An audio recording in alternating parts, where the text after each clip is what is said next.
তো প্রিয় দর্শক দেখেন, অসাধারণ একটা ভিউ দেখা যাচ্ছে। মাশাআল্লাহ মাশাআল্লাহ, খুব সুন্দর।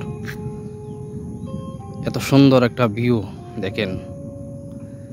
এটা হচ্ছে বারেকটিলা, আর এটা হচ্ছে জাদুকাটা নদী। আর ও টিনের ঘরটি দেখা যাচ্ছে, ও পারি হচ্ছে আমার বাড়ি।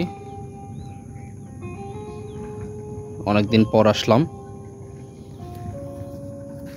অসাধারণ একটা জায়গা দেখেন। আমার পিছনে যে ঝর্ণাটা দেখা যাচ্ছে, এই পানি এখানে আসতেছে মূলত। খুব সুন্দর একটা জায়গা, মাশাআল্লাহ। বারেকটিলা জাদুকাটা নদী, এটা হচ্ছে বারেকটিলা। যদি এখন এখানে সমতল দেখা যাচ্ছে, কিন্তু অনেক উঁচু। এটা হচ্ছে দেখেন অনেক উঁচু।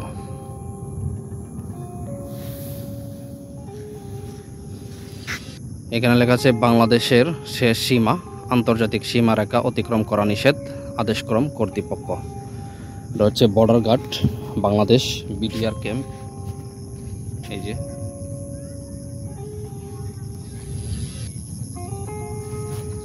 একটু সামনে হচ্ছে বাংলাদেশের শেষ সীমা।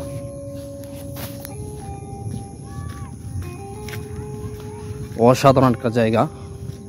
প্রিয় দর্শক, এই বর্ষাকালে মেঘলা দিনে জাদুকাটা নদী এবং বারেকটিলা, সামনে হচ্ছে মেঘালয় পাহাড়, দেখতে এত সুন্দর আপনাদেরকে বলে বোঝাতে পারবো না। দেখেন মেঘগুলা এত সুন্দর করে দেখা যাচ্ছে, ভাসতেছে। দেখেন আকাশগুলা দেখেন।